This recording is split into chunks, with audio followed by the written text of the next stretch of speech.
Hello, listeners, and welcome to another episode of Subscription Scaled. I'm your host, Nick Frederick. Our guest today is Nathan Vazquez, who is the CEO and co founder of Pipsticks. Nathan, welcome to the show. Thanks. It's good to be here. Awesome. Well, I can't wait to hear about. We were talking just a second ago a little bit about your diverse background and what led you over to subscription business. But let's start with Pipsticks. Tell us what it is and where you guys focus. So Pipsticks, it started as and still is a subscription sticker company. My wife started it. The focus was initially moms and kids, buy the mom a half an hour a piece by letting the kids put stickers over everything. But we learned pretty quickly that our biggest audience wasn't necessarily moms for their kids, but was often just moms themselves. So it's the crafters, the planners, the scrapbookers. Sort of the, demographically 20 to 40 or 50-year-old women who are into sort of creative activities like scrapbooking. That's probably the bulk of our customer base. Although we still have a strong population of moms and dads with kids. Yeah. Well, you said buying 30 minutes a piece. That's got to be worth like what, $500 a month or something like that? Yeah, well, we would think I'd like to charge $500 a month, but instead we went out for $17.95. That's where we are right now. So it's Gotcha. a little less than that, but certainly would be worth it to me. Yeah. Okay. Well, so let's talk about your path there. I mean, this is your first subscription business, right? So talk a little bit about your background and what led you to go into this venture with your wife. Yeah, sure. So I originally way back when I have a computer science degree, sort of a math degree, and I ended up in finance. I was an options trader, automated market making options trader, sort of computerized trading for about 15 years at Citibank in New York and London. So that's where I started. That's sort of where I got going. My wife is a graphic designer by trade. Has worked a couple different places, and while we had kids, she had taken some time off and was trying to figure out a bit of a side hustle on the side, and got a sticker chainmail letter in the mail one day. Chainmail, sort of Ponzi scheme of mail, where you send out 10 stickers to 100 friends, and you're going to get 1,000 letters back of 1,000 stickers. Yes. Yeah, I remember those. Yeah, diligently did that, and about 3 months later, after she'd forgotten it, she got one single measly envelope filled with some old yellowed stickers, and the kids went nuts for it. So she decided that she would go online. This was sort of the heyday of Dollar Shave Club was big all around. She thought she'd go online and get a sticker subscription for the kids and buy her that half an hour a day that we talked about, or a month that we talked about. Couldn't find one, and then decided that she would start her own. So for probably close to a year and a half, she worked on that. I advised her or talked to her and discussed it, but she pretty much did that by herself. And then a year and a half later, there was some changes with me at work, and it was a reasonable time to switch jobs. I left the bank after 15 years of trading, and we sort of gave ourselves a window. Maybe we'll get a new job, maybe we won't. I didn't look very hard for a new job in finance. I think I was done working with my suit and tie every day, and I sort of fell into the CEO role at Pipsticks. And after a couple months, we restructured the company, and about 6 years ago now, I came on board full time, and I've been doing that ever since. So when did Pipsticks launch then? Was that Pipsticks launched? We reincorporated and launched ourselves in January of 2016. But she started the business very much part-time, sort of a year and a half before that. And we had only been actually live and selling subscriptions for maybe 6 months before I started. Okay. So a little over 5 years old, or around 5 years old then? About 5 years old, yeah. Okay. All right. Well, that's somewhat of a mature business by today's standards when you've got hundreds of other subscription startups, coming onto the market every month. So yeah, that's a good bit of history there. Yeah, it took a while to figure out just exactly what I was doing. I think my prior career had been very deep and very narrow. I learned a whole bunch about a very very small number of topics, and starting our own business was a big change, right? There was rather than being a few very difficult concepts, it's a whole lot of things that on their own seem relatively simple, but they're all knowledge you have to pick up, have to learn, have to pull them all together. So There was a lot of scraping, a lot of false starts, a lot of mistakes. But after a while, we sort of got our legs under us, and then I'd say the last 2 years or so, 3 years or so, things have been really starting to click. Okay. Well, let's talk about that. You can talk about things clicking and taking off there. What has there been anything in particular, any special event or pivot in your business that has caused you guys to scale up recently, or did the pandemic have anything to do with that? Yeah, well, we'll get to the pandemic in a second. That was both the best and the worst thing that's ever happened to us at the same time. Yeah. But the way the business grew was initially my wife was curating, so we were buying stickers from suppliers, so U.S. sticker companies. Miss Grossman's is a classic U.S. sticker producer. Some companies in Korea, companies in China, Japanese stickers from everywhere. We did that for a number of years. And it was working well, but it wasn't quite what Pipsticks is today. And we were approached by a publisher called Workman Publishing, a big imprint out of New York, and they asked if we wanted to do a bit of a joint venture with them on some planners, because the sticker lovers are planner lovers, the physical paper like daily planners. And we said, yeah, that'd be great. We did that. That was a bit of a slog and another sort of learning experience. But in doing that, like I said, my wife's she's a designer. She did all the design and the artwork herself for this book. And when she finished, she sort of looked back at what we were doing with curation, and looked at what we had just done with the planner, and decided that maybe it was time to change it up and no longer be a curation model, but have the brand become its own design model, and build out our own Pipsticks branded stickers. So then we spent probably a year and a half working up the capacity with various factories, with her designing, bringing on other illustrators, bringing on other graphic designers, until about a year and a half later, our entire product was no longer anything curated. It started maybe 2 of the 15 stickers were ours, and then 5 of them, and then 10 of them. Took about a year and a half until everything was Pipsticks original artwork. Okay. When we did that opened up a number of doors. With a subscription, we have tens of thousands of rabid followers, and huge email lists of people who love Pipsticks and who love Mo. She's sort of the face of the brand, but we were only selling them 1, 2 if they wanted the kids pack versus the grown-ups pack every month. And they wanted more, and we didn't have anything else to sell them. But once we were able to produce all of our own stickers, we then changed up our supply chain, our fulfillment, and we individually sold all of the components as well on the website. So if you look right now, we have the subscriptions that you can buy, and we have past month subscriptions, but all of the 15 or so sticker sheets that are in our normal size pack are now all individually packaged, like as a store on a backing card with a sell bag and a SKU and a UPC, and available for individual purchase. When we did that, that really boosted our non-subscription sales, so that was no longer our only channel. And then we were able to sell on our website in much larger quantities for non-subscriptions. That was the first big change. And then beyond that, when you print a sticker or any kind of paper products, the way printing works is the upfront costs are huge. So if you buy a bunch of business cards, you might spend $50 or $100 for your first 20 or 30 business cards, and then they want to sell you 500 more for $10.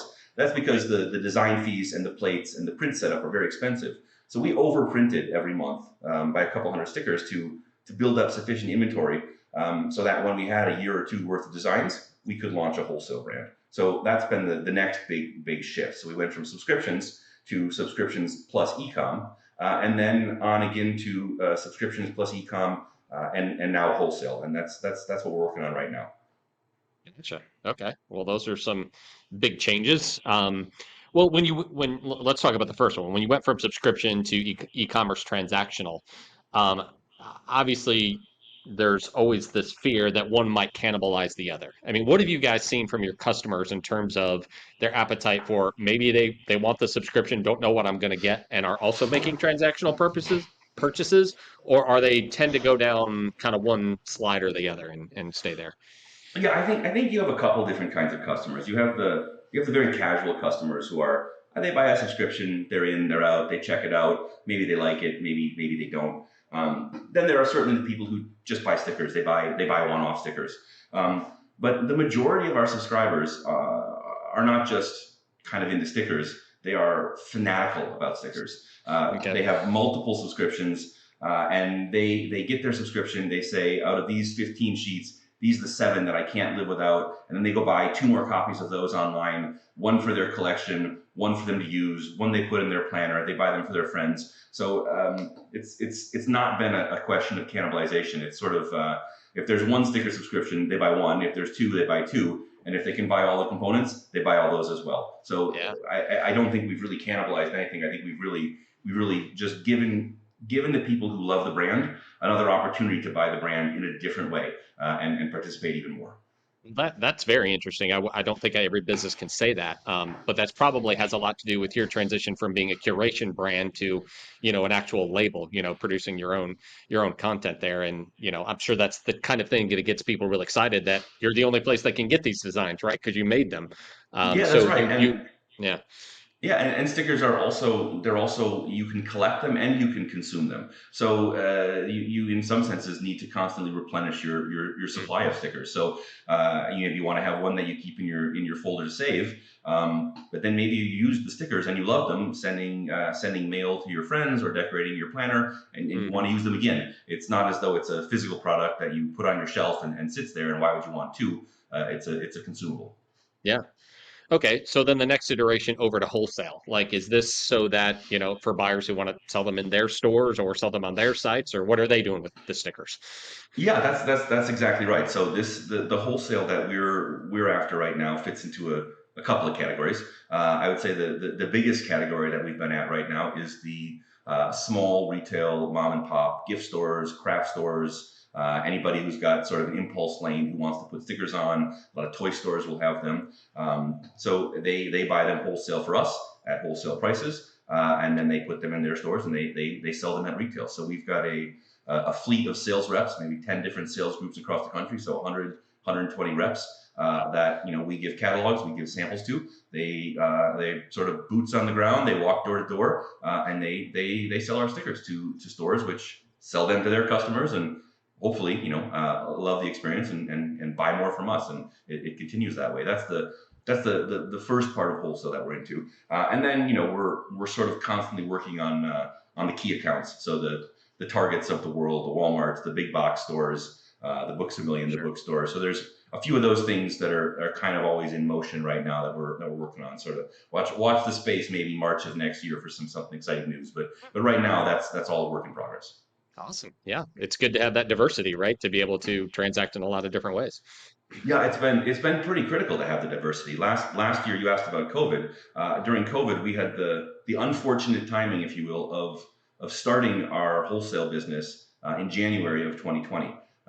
So we launched, and about 3 or 4 weeks later, COVID hit, and every brick and mortar store in the country shut down. So all of the prior years worth of energy and effort and expenses towards building wholesale, they weren't lost, but they were fully deferred by almost a year before anything really picked up again. But as I think a lot of your listeners probably know, ecom, it was scary for a while, but come May or June, really picked up. So our ecom business, did really well. Our wholesale business went nowhere, and then the publishing business that we had with our planners with the publisher, we lost a ton of money on, because if you sell planners with a date on them to a bookstore and nobody goes into the bookstore at the end of the year, you can't use that 2020 planner for That's not 2021. carryover So inventory. That's dead in the no, water. that's Yeah. they all but burn those, right? So it Mhm. was very useful. So we lost a ton of money with the publisher. The wholesale went nowhere, but the ecom grew.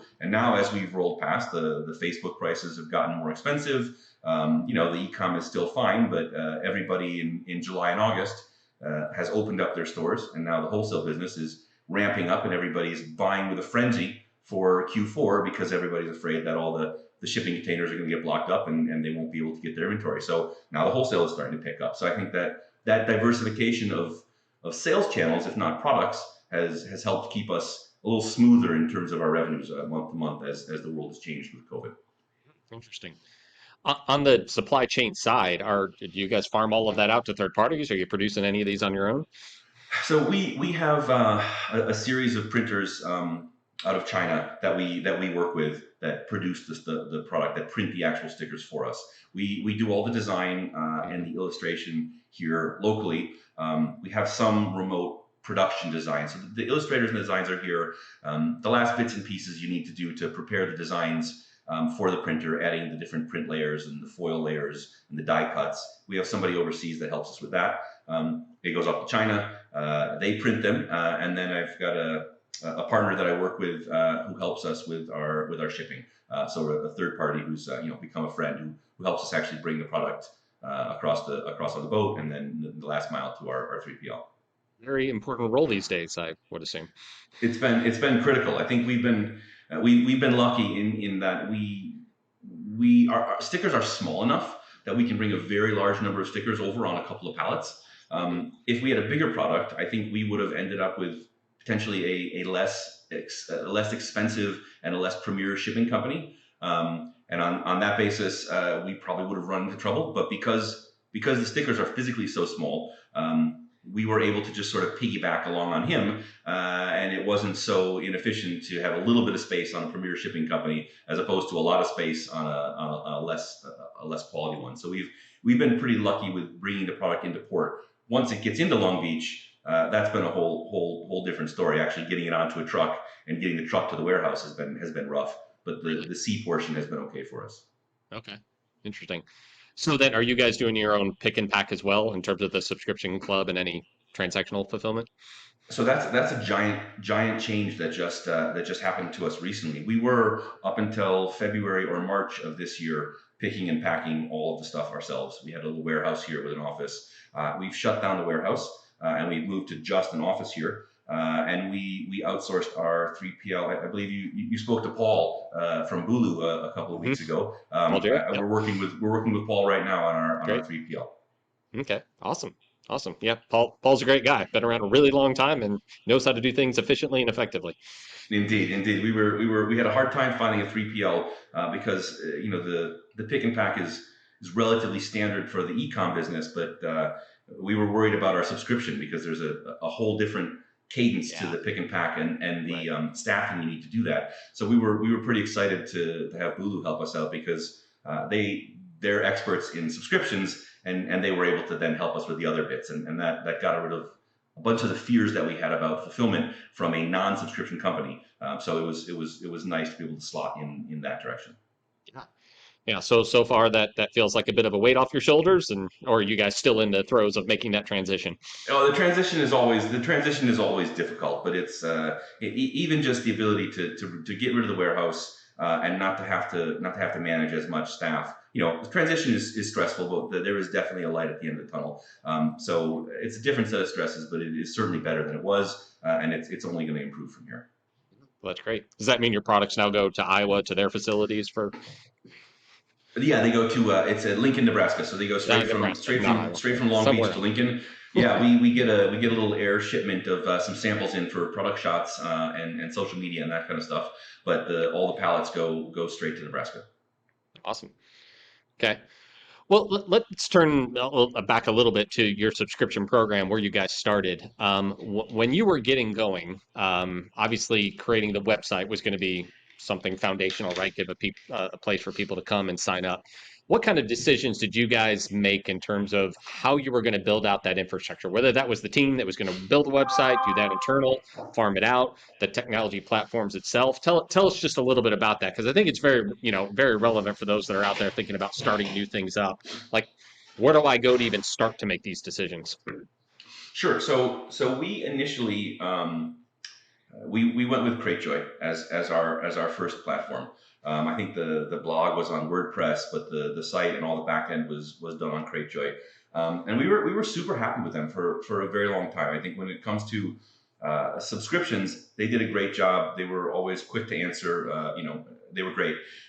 As we made that shift into e-com and then eventually wholesale, Cratejoy is very good at subscriptions, and that's what they're doing, and that's their expertise. We needed something that was a bit more flexible and able to do other things than subscriptions. So we made a big transition. We switched over to Shopify, and we're now on Shopify plus recharge. And every platform has limitations, and every platform has problems. But Shopify let us do all the non-subscription things that we needed to do, and that's why we made that transition. What have you found in terms of flexibility? Certainly, I believe there's scalability there with Shopify. They've got thousands of merchants, on their platform. But what have you seen in terms of being able to grow your business the way you want to? Yeah, I mean, it just straight up allowed us to put a non-subscription store on the site in a clean, easy, and not massively manual process. It lets you integrate. We can talk straight to Klaviyo for our ecom. We can integrate with any apps we want. It's been Everybody works with Shopify, and that's made things a ton easier. I would say that the limitation that we've run into is the Recharge and Shopify environments actually have two different shopping carts.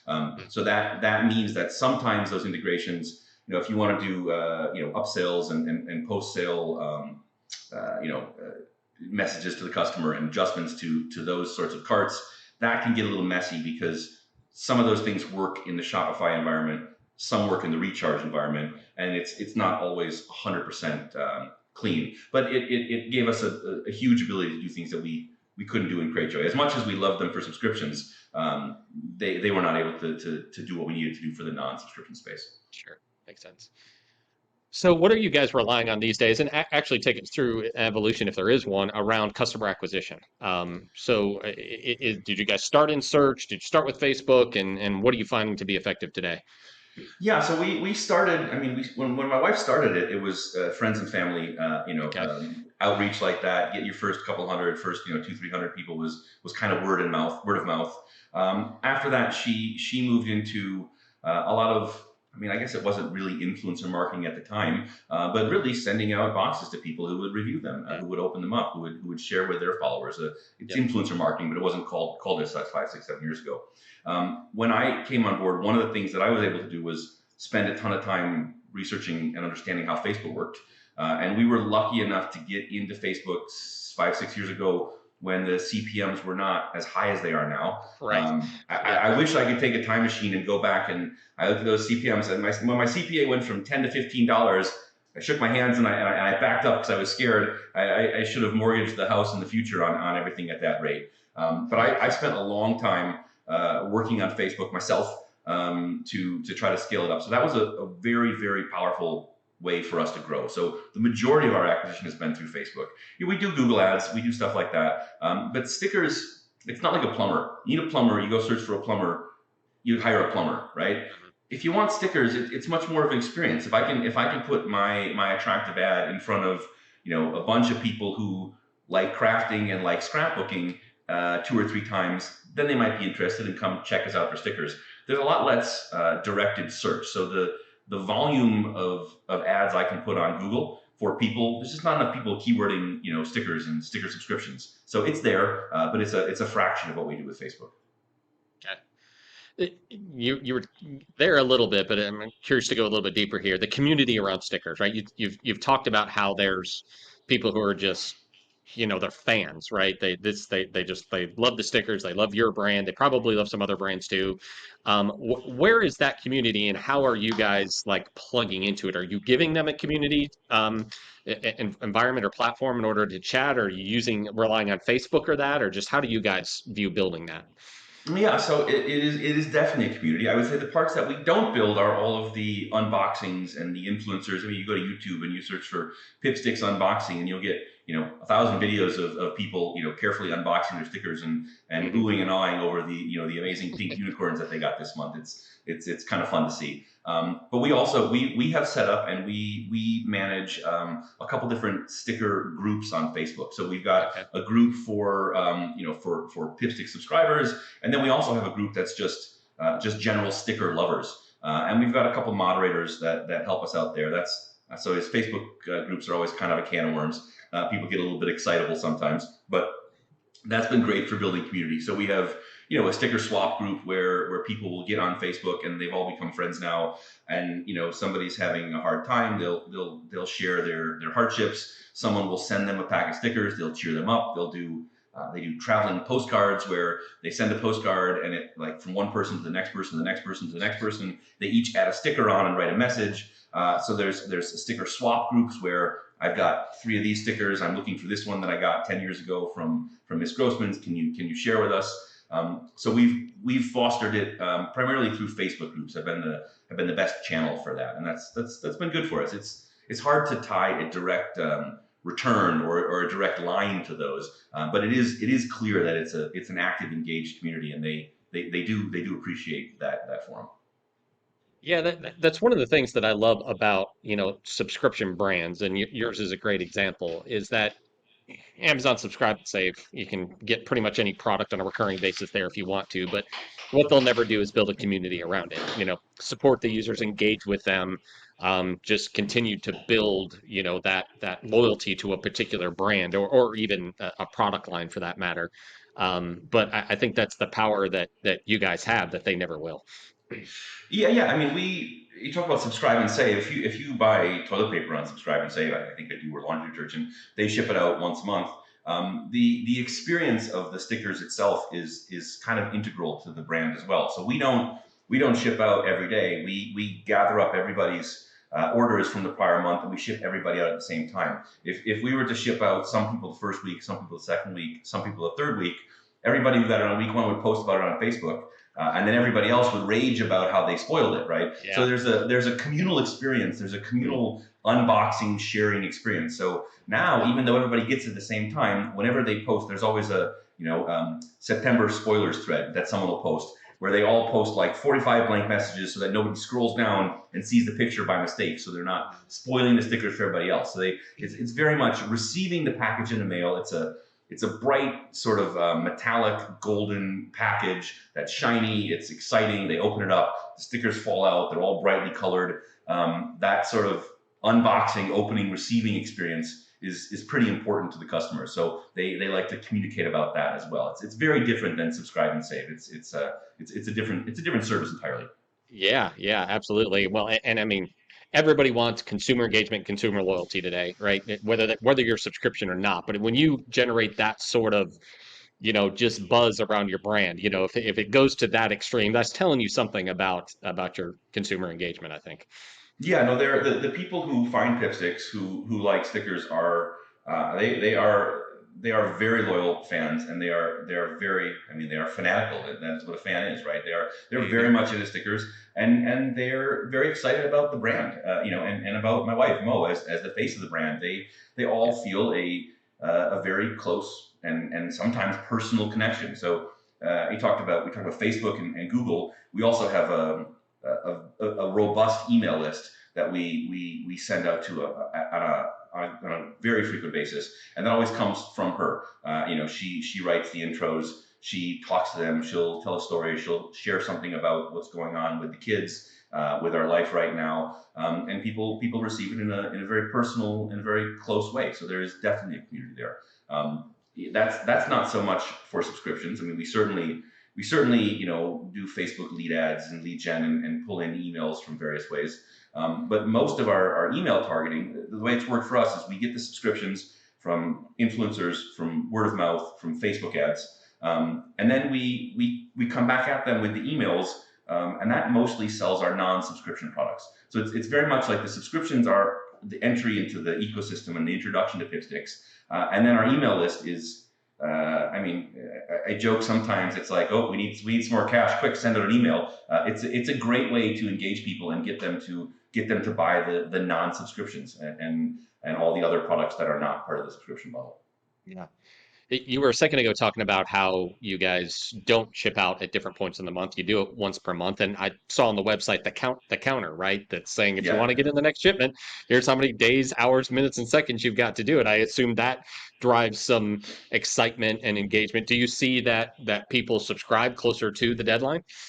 Yeah, well, we certainly we send out some pretty I would like to think intelligently segmented emails that go out to people who are non-subscribers at the end of the month. We give them last chance emails, so that would be the exception. Most of the month, 28 days of the month, we're selling the non-subscription portion via emails. But in those last 2 or 3 days, we'll send out targeted emails to people who are on our list, maybe have not bought a subscription, maybe have canceled the subscription, but are not active subscribers, saying, hey, sign up. Maybe we'll give them a coupon code. Maybe we give them a discount. Maybe we just tell them how great next month is going to be. So that is the one time of the month where we see an influx of subscriptions from the emails. Otherwise, the new subscribers come more organically or via paid media. Speaking of those subscribers, what strategies have you guys found that are effective in terms of either keeping a customer who is looking to cancel, whether that's voluntary or involuntary means, or preventing them from, getting to that point? What's working for you guys? Yeah, I mean, there are.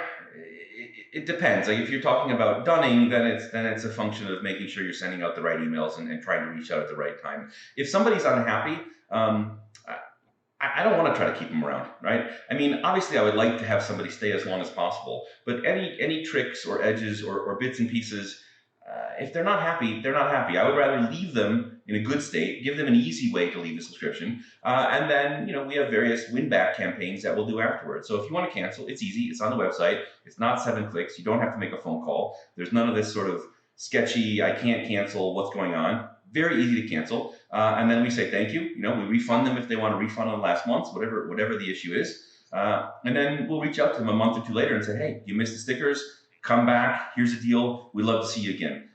So as much as I want to remove and reduce the churn, I think if you're chasing after the people who have canceled after the fact, you're a little bit too late. And the way that we try to reduce churn is, I mean, it sounds simple and almost like a non-answer. We just try to have a really good product that people are not going to want to cancel in the first hand. That's the way we look at it. I mean, obviously, if there was a magic way to press a button and everybody stayed another 3 months, I would do it. But I don't think it works that way. And I would rather people liked and loved the brand and respected the way we treated them, and then told their friends, hey, I had it for 8 months. It was great, but I was done. And it it grew that way rather than some fancy trick to keep them. I don't think those tricks really exist unless they're a little bit on the edge. On those win back campaigns, is there anything there that, special offer that you found to be effective? Like, hey, you were a great subscriber. We know you left. Here's 10%, 25%, a free month. What works there? Yeah, I mean, we do. I don't think we're overly intelligent in what we do. We send out a couple of emails. There's a drip campaign on the winbacks where first we just say, hey, we missed you, and then the more emails we send, the more aggressive we are in giving them an offer to win back a discount, a first month discount, maybe the first couple of months at a reduced price, things like that.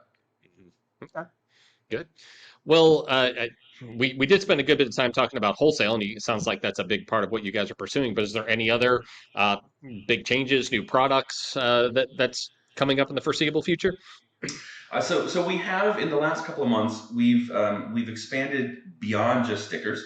So we have lines of washi tape, which is like a removable decorative craft tape, kind of think like a masking tape with colorful patterns on it, small. We've launched a couple of notebooks, planners. We're moving more into the sticker book space, that sort of thing. The wholesale market and on our website. We felt as though we needed to increase our AOVs, and doing that, it was easier to have higher price point items rather than trying to increase the number of things in the cart. So we've moved towards, we're still primarily a sticker company, but that's why I say and stationery. And now that we're launching other stationery products that have more than a $2 or $3 price point. So that's what we're working on right now. We're launching right now. There is the middle to long term. The idea of licensing has always kind of been in the back of my mind. We've got all the supply chains, we've got the printers. Once we have a sufficiently large distribution on wholesale, once we have enough stores that are consistently buying stickers, then we'll maybe take a closer look at licensing. But that requires a large distribution because of the way the licensing fees work. So those are sort of the next couple things we're thinking about. So those other products you were talking about that are beyond subscription, are those still within the Pipsticks brand? They are still in the brand. If you go to the website, you'll see on the shop there are other categories there. They are all Pipsticks branded for definitely 100%. But they're not stickers. They're other stationery products. There are products that sticker lovers, crafters, scrapbookers are also interested in. The idea was just like we had a subscription and we could only sell them one thing, so we added non-subscription stickers. What are the other things that our customers would love to buy, and we know that they love stationery items. So we produce these tapes and books and planners and journals with the same sort of happy, fun design aesthetic, the same imagery, basically, the same brand, and so far it's gone pretty well. Awesome. I asked that question because I'm always curious about when do you feel like a product, even if it has a tie to your main product, when is it ever a point where you might say, all right, but I need to brand this separately, maybe put it on a different website versus bringing it under my brand umbrella? Or are you guys saying no, we're only going to stay within the Pipsticks brand? Well, no, I mean, I guess, and now the question you asked, it takes me out more than the one or so years that I was thinking about. But we do have, with the stickers, we have a large design library, a large library of assets. We produce, Hmm. 2 packs a month with 15 sheets in each pack, plus these 5 or 6 other SKUs of tapes. Any sticker sheet might have 5 or 10 designs on it. So we have, hundreds of illustrations and design assets that we produce every month. So somewhere in the back of my mind, when I finally have the time, we're gonna go ahead and take all these illustrations and put them on. You may a pin. Is it a patch? Is it a T-shirt? Is it a mug? I have no idea what they are. I would like to make these design assets do a little work for us, but right now there's so many things going on with wholesale and COVID and warehouses and 3PLs that that's a twinkle of an idea in the back of our heads somewhere, but nothing we're really going after. But those sorts of ideas, when it stops being stationary and it stops being crafting products, those would be a different brand, or potentially it would be something like T-shirts by Pipsticks. It would maybe be lightly tied in, but it would be a little different at that point. Okay, awesome.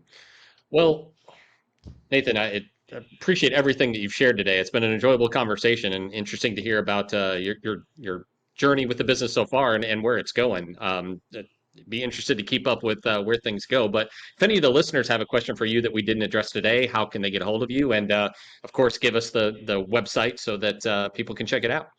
Yeah, sure. If anybody has anything, you can reach out to me directly, Nathan at pipsticks.com. Pipsticks is Pipsticks, and our website is just www.pipsticks.com. I'm always happy to receive an email, and I'm always here to chat. Awesome. Awesome. Well, definitely check it out. I will be showing my 8-year-old daughter at home tonight the website because I see some designs already that I know she's going to flip over. So we'll definitely check it out as well. But Nathan, thanks so much for the time today.